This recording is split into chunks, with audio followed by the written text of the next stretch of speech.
आप संसद में कर रहे हैं या कोर्ट में डिबेट कर रहे हैं? अध्यक्ष जी, today we are sitting as a court, colleagues, संसद वी आर नॉट सिटिंग। ये दुर्भाग्यपूर्ण बात है, पर मुझको आपसे डिसएग्री करना पड़ेगा। इस जुडिशली में और सभा में अंतर है। आप वरिष्ठ अभिवक्ता हैं, मैं यह निर्णय नहीं कर रहा, यह निर्णय सभा कर रही है। क्या एक न्यायमूर्ति को या न्यायाधीश को ये कहा जा सकता है can he be directed to decide in a particular manner? It is the complete antithesis of natural justice. The fundamental principles of natural justice are being thrown to the winds in this house. I would urge you, Mr. Speaker, sir, that the whip needs to be withdrawn. कई बार ऐसा मौका आया है कि जल्दी में बहस करनी पड़ती है, पर शायद आज पहली बार किसी कागज को बगैर संज्ञान में लिए मैं बहस करने के लिए खड़ा हुआ। ये बड़ी विडंबना है कि 12 बजे पटल के ऊपर रिपोर्ट रखी जाती है और 2 बजे उसकी बहस लगा दी जाती है। जैसे अधीर रंजन जी ने कहा, heavens would not have fallen, आसमान नहीं गिर जाता अगर 3-4 दिन हमको दे दिए जाते कि इस कागज को, ये जो रिपोर्ट है, इसको संज्ञान में लेकर, इसको पढ़कर अपनी बात एक अच्छे ढंग से हम इस सदन के समक्ष रख सकते, क्योंकि एक बहुत ही संवेदनशील मामले के ऊपर ये सदन फैसला करने जा रहा है। पर अध्यक्ष जी, मैं 4-5 चीजें जो बहुत ही बुनियादी हैं और जो नेचुरल जस्टिस से और जो मौलिक अख्तियार हैं उनसे जुड़ी हुई हैं, उसके ऊपर मैं जरूर अपनी बात कहना चाहता हूं। पहला सवाल यह है अध्यक्ष जी, that can the procedure of the ethics committee override the fundamental principle of natural justice, which is the organizing principle of every justice system in the world?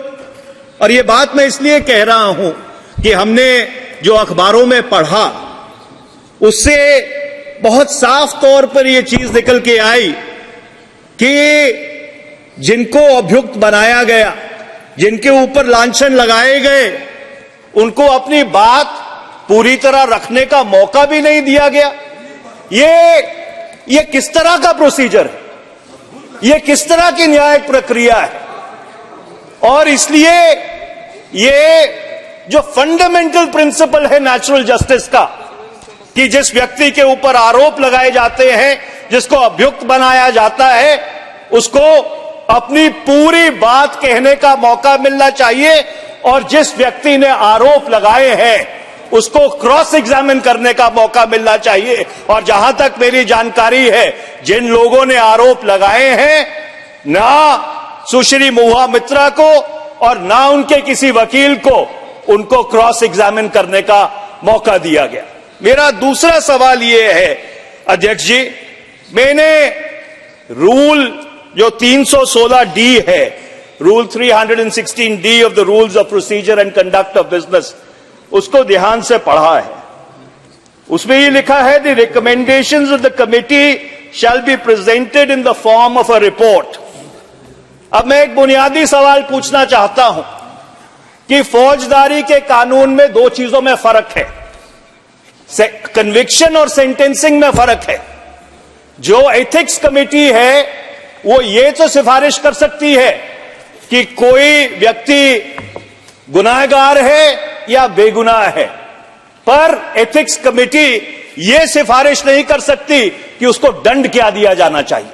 This is a fundamental distinction. That power lies with this house. The ethics committee at best can make a recommendation that whether a person is guilty or a person is innocent. It is this house sitting as a jury which has the powers to decide the quantum of punishment, Mr. Speaker. So therefore, the recommendation of the ethics committee is fundamentally flawed in my respectful submission. Okay. तीसरा अध्यक्ष जी, आज सारी पार्टियों ने 3 line whip issue किया है। मैं एक बुनियादी प्रश्न पूछना चाहता हूं Today, this House is sitting as a judge and a jury. In an impeachment proceeding, or when you are considering the report of the Privileges Committee, or you are considering the report of the Ethics Committee, can a party direct its members to vote in a particular way? Can a whip even be issued?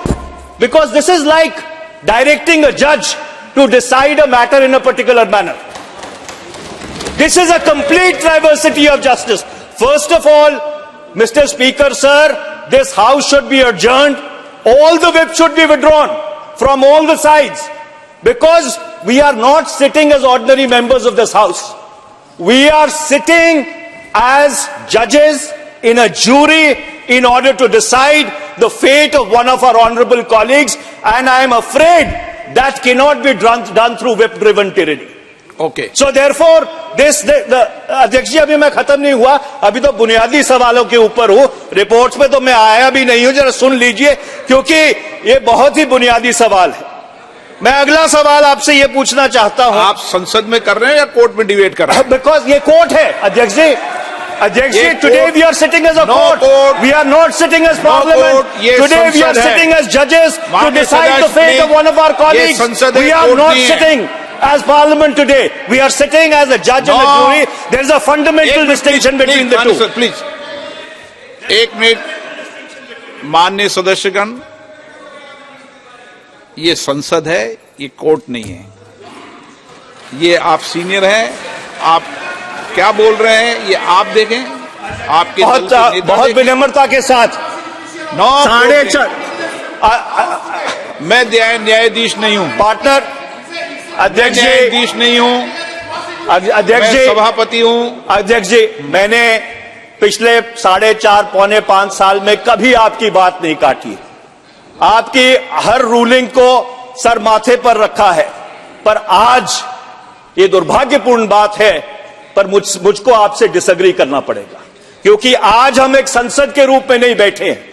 Today we are sitting as a jury, we are sitting as judges to decide the fate of one of our colleagues. My next question, Mr. Speaker, sir. माननीय सदस्य, एक please. इस judicially में और सभा में अंतर है. आप वरिष्ठ अभिवक्ता हैं, मैं यहां निर्णय नहीं कर रहा, यहां निर्णय सभा कर रही है. आप गलत तरीके के तर्कों को यहां पर मत रखिए. ये रिकॉर्ड में जाती है चीजें. आप गलत तरीके से. मैं न्यायाधीश नहीं हूं, मैं सभापति हूं, और निर्णय करेगी सभा. निर्णय करेगी. और हमें किसी के लिए ऐसे ही आपने कहा, इसलिए आपने मेरी बात तो थोड़ी कहा है कि ऐसे ही वोट करो. हमने तो विप किया है प्रेजेंट करने के लिए. एक मिनट प्लीज, एक मिनट बैठिए. ये सभा निर्णय कर रही है, और जब सभा निर्णय करती है तो सभा निर्णय करती है. प्लीज. मैं बहुत अदब और सत्कार के साथ एक बात पूछना चाहता हूं. क्या एक न्यायमूर्ति को या न्यायाधीश को यह कहा जा सकता है कि नहीं be directed to decide in a particular manner? आप 10th शेड्यूल के तहत जब व्हिप इशू करते हैं, you are virtually directing your members to decide in a particular manner. This is the complete antithesis of natural justice. It is the complete antithesis of natural justice. The fundamental principles of natural justice are being thrown to the winds in this House. I would urge you, Mr. Speaker, sir, that the whip needs to be withdrawn, because we are sitting as a jury. The whip needs to be withdrawn. आप अभी सुनो. अध्यक्ष जी, मैंने अपनी जिंदगी में कभी ऐसा नहीं देखा है कि जब कोई सभा न्याय करने बैठी हो, न्यायमूर्ति के रूप में बैठी हो, तो एक व्हिप के माध्यम से उनको यह हिदायत दी जाए कि आपको फैसला एक तरीके से करना है, अपना विवेक, अपना कॉन्शियंस, अपना सेंस ऑफ जस्टिस इस्तेमाल करके नहीं करना, एक पर्टिकुलर तरीके से फैसला करना है. हीना गावित जी, मैं अध्यक्ष जी अगली बात पे आता हूं. एक मिनट, आप कंक्लूड कर दो. अध्यक्ष जी, संविधान की धारा 105, article 105 of the Constitution gives powers, privileges and immunities to members of parliament. I want to read out Article 105(2). Mr. Speaker, sir, Article 105(2) says, no member of parliament shall be liable to any proceedings in any court in respect of anything said or any vote given by him in parliament or any committee thereof, and no person shall be so liable in respect of the publication by or under the authority of either House of Parliament of any report, paper, vote or proceedings. Mr. Speaker, sir, 105(2) was inserted into the Constitution in order to give complete immunity. I stress the word complete immunity to a member for anything said or done in the House. And he cannot even be, his conduct cannot even be called into question in a court of law. So the question is, when your conduct cannot be called into question in a court of law, can your conduct be called Hina into Gandhi ji. question in this august chamber? Can this... माननीय सभापति महोदय, बहुत दुख हो रहा है कि आज हमें ऐसे विषय पर यहाँ एक सेकंड, आप बोलिए। ले दीजिए। अध्यक्ष जी, my humble submission is, can this august house override the founding document of India which has brought this house into existence? And the answer is no. Article 105(2) gives immunity, absolute immunity for anything done in the House. And my last point, Mr. Speaker, sir, when the Supreme Court of India interpreted Article 105(2) in P.V. Narasimha Rao's case, they clearly and absolutely said that anything done in this House, even if it is allegedly actuated by bribery, cannot be called into question in any court of law.